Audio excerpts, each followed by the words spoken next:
नमस्ते दोस्तों, स्वागत है आपका चैतालीस ऑब्सक्यूरा में। दोस्तों आज की जो कहानी है वो मेरे एक फैमिली मेंबर ने मुझे सुनाई है। कुछ काम के लिए मैं अपने होम टाउन गई थी। तभी मेरी एक नानी ने मुझे सुनाई थी। नानी की मेरी सिस्टर है छोटी वाली, उन्होंने सुनाई थी। उनकी उम्र करीबन 102 होगी, 102 के आस-पास होगी। तो ये उन्होंने अपनी आँखों से देखी हुई घटना है। देखते हैं क्या है।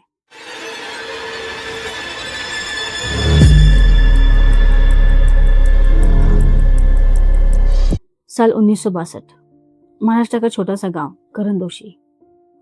उस समय गाँव आज जैसे नहीं थे।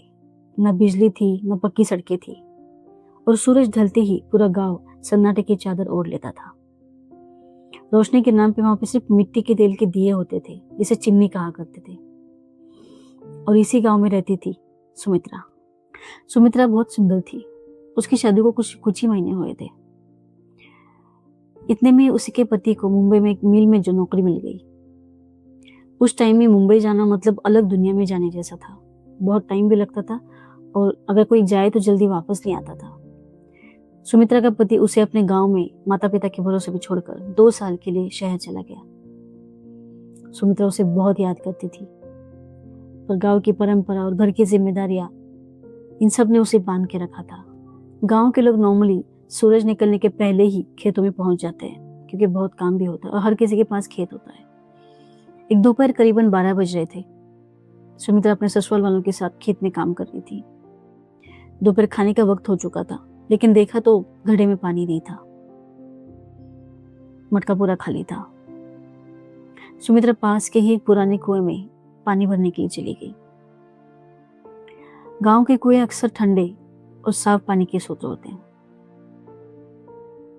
जब सुमित्रा वहां पे पहुंची तो उसने देखा कि गांव के साहूकार का बेटा वहां पे ऑलरेडी स्विमिंग कर रहा है, उसमें तैर रहा था। अभी उस टाइम पे इतना लोग कंफर्टेबल नहीं होते थे औरतें कि किसी गैर मर्द से ऐसे डायरेक्टली जब बात करें। वो दूर खड़ी हो गई और उसने कहा कि भैया आप बाहर आ जाओ, मुझे पीने का पानी भरना है। उसने दूर से ही आवाज लगाई। अब वो था साहूकार का बेटा, थोड़ी घमंड तो थी। वो जल्दी बाहर नहीं आया, बस पानी में ही डुबकियां लगा रहा था। सुमित्रा वहीं खड़ी रह के इंतजार कर रही थी। कुछ मिनटों बाद जब उसने देखा तो वो चला गया था। सुमित्रा ने पानी भरा और खेत लौट आई, लेकिन उसे नहीं एहसास था कि उस कुएं के पानी के साथ कुछ और भी उसके पीछे चल पड़ा है। उस शाम जब सुमित्रा खेत से घर पर लौट रही थी तो पगडंडियों पर उसके अपने पीछे किसी की चलने की आवाज आई। वो रुकती तो वो आवाज भी रुक जाती। उसने पीछे मुड़कर देखा, पर झाड़ियों और अंधेरे के सिवा उसे कुछ भी दिखाई नहीं दिया। घर पहुंचकर वो चिमनी की हल्की रोशनी में खाना बना रही थी तो उसे घर के बाहर आंगन में सूखे पत्तों पर भारी कदमों की आवाज सुनाई दी। उस टाइम पे जंगली जानवर वगैरह होते थे तो वो लोगों की बस्ती में आते थे। दरवाजा उसने बंद कर लिया था तो उसे ध्यान नहीं दिया जाता, लेकिन रात को सोते समय उसे अक्सर ऐसा महसूस होता था जैसे उसके कमरे में कोई और भी मौजूद है और उसे एक अजीब सी खुशबू आती थी और एक भारीपन महसूस होता था, और वो डर के मारे अपनी आंखें नहीं खोलती थी। ऐसे ही 1 डेढ़ महीना बीत गया। सुमित्रा की सेहत बिगड़ने लगी। उसे उल्टी होती थी, पेट में मरोड़ उठते थे और हेडेक भी होता था। घर में सबको लगा कि उसे शायद नजर लग गई है। वो बहुत सुंदर थी। जब घरेलू कोई नुस्खा काम नहीं आया तो उसे शहर के डॉक्टर के पास ले गए। डॉक्टर ने चेक किया। वो उसे कहा कि सुमित्रा तुम मां बनने वाली हो। सुमित्रा के पैरों तले जमीन खिसक गई। वो गुस्से में थी और जोर से चिल्लाई कि ये सब झूठ है। मेरे पति को यहाँ से जाए हुए 3 महीने हो चुके हैं और मैं ये पाप कैसे कर सकती हूँ। डॉक्टर ने स्टेथोस्कोप सुमित्रा के पेट पर रखा और बोला, मैं झूठ नहीं बोल रहा हूँ। आपकी कोख में अंदर एक थैली बन चुकी है और मुझे धड़कन साफ साफ सुनाई दे रही है। सुमित्रा के ससुराल वाले बहुत अच्छे थे। उन्होंने अपनी बहू के चरित्र पर शक करने की बजाय इस रहस्य को समझने की कोशिश की। वो उसे एक सिद्ध पंडित जी के पास ले गए। पंडित जी ने सुमित्रा की आंखों में जब देखा तो पीछे हट गए। उन्होंने कांपती आवाज में कहा, ये कोई सामान्य बच्चा नहीं है, ये एक अमानवीय बच्चा है, अमानवीय बीज है। सुमित्रा ने उस कुएं पर पानी भरते समय एक पिशाच का समय काटा था, दोपहर को 12 बजे, और वो पिशाच सुमित्रा पर मोहित हो गया है। और पिछले 2 महीनों से वो पिशाच हर रात सुमित्रा के पास आता है और उससे फिजिकल होता है। ये बच्चा उसी का है। सुमित्रा के घर वाले शॉक हो गए थे। उनकी बात करने की क्षमता ही नहीं थी कि ये क्या हो गया उनकी बहू के साथ। उसका पति भी यहाँ पे नहीं है। अब गांव के लोग बहुत भोले होते हैं। उन्होंने पंडित जी से ही उपाय मांगा। पंडित जी ने कहा कि सुबह होते ही इसका शुद्धिकरण और गर्भपात करना पड़ेगा। उस रात सुमित्रा के घर पर कोई भी नहीं सोया। अराउंड 2-3 बजे के बाद सुमित्रा के कमरे से किसी के गुर्राने की और चिल्लाने की आवाज आ रही थी। घर वाले भागकर वहां पहुंचे। देखा तो सुमित्रा वहां पे नहीं थी, वो आंगन में खड़ी थी और उसका अपना ही हाथ उसके चेहरे पर तमाचे मार रहा था। उसकी आवाज बदल चुकी थी। वो मर्दाना आवाज में, भारी आवाज में बात कर रही थी। उसने बहुत ही जोर से चिल्ला की बात कर रही थी। उसने कहा, अगर तुम मेरे बच्चे को नुकसान पहुंचाया तो मैं इस पूरे खानदान को खत्म कर दूंगा। सुमित्रा मेरी है। घर वालों ने मंत्र बोलना शुरू किया जो पंडित जी ने उनको बता के रखा था, और सुमित्रा वहीं पे बेहोश हो गई। अगली सुबह सुमित्रा को फिर से पंडित जी के पास लेके गए। अब इस बार पंडित जी ने उसे एक पवित्र घेरे के बीच में बिठाया, सर्कल करके। हवन की अग्नि तेज हुई और पंडित जी ने सुमित्रा से पूछा, कौन हो तुम और क्यों इस मासूम को परेशान कर रहे हो?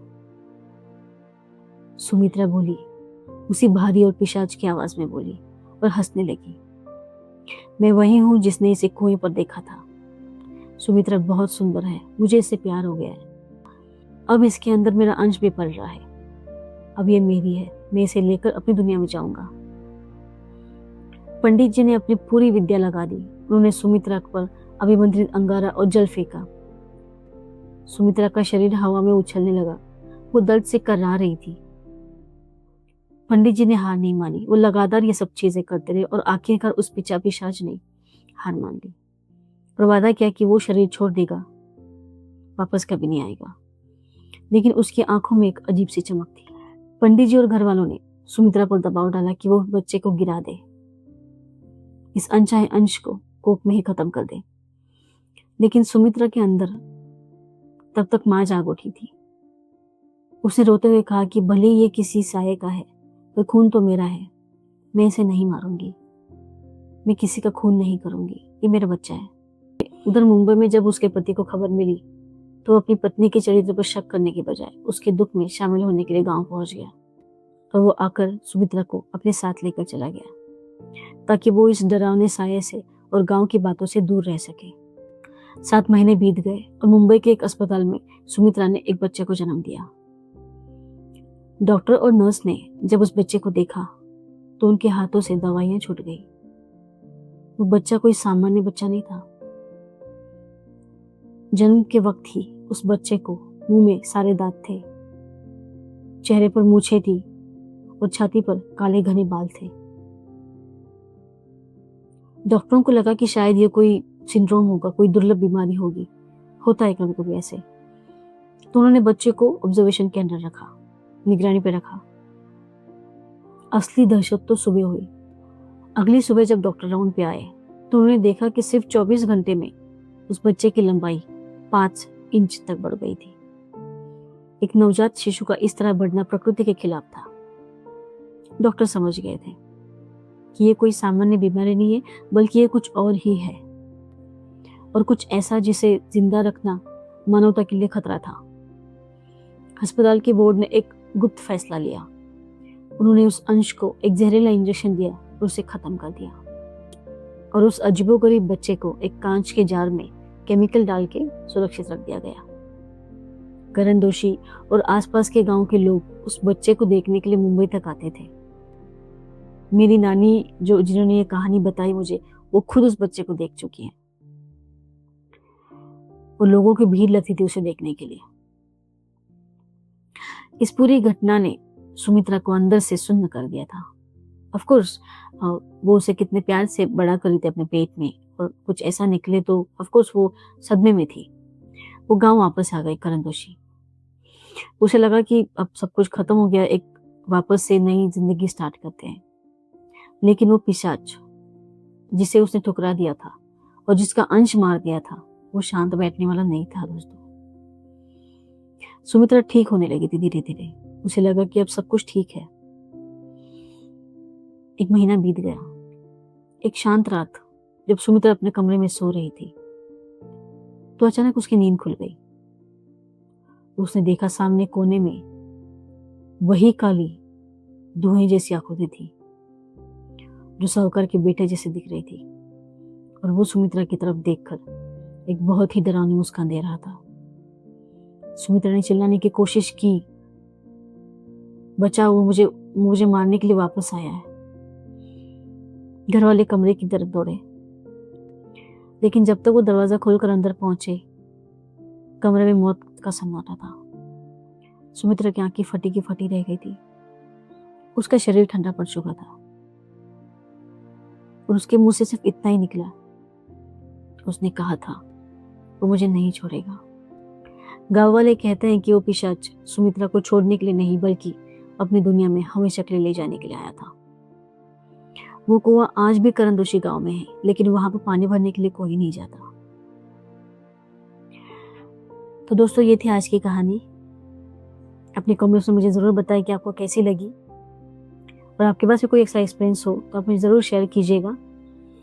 अपना ख्याल रखिए, सुरक्षित रहिए, और चैनल को अपने दोस्तों तक पहुंचाइए, उनको सब्सक्राइब करने के लिए बोलिए और मुझे हेल्प कीजिए। ठीक है, थैंक यू सो मच। जय महाकाल।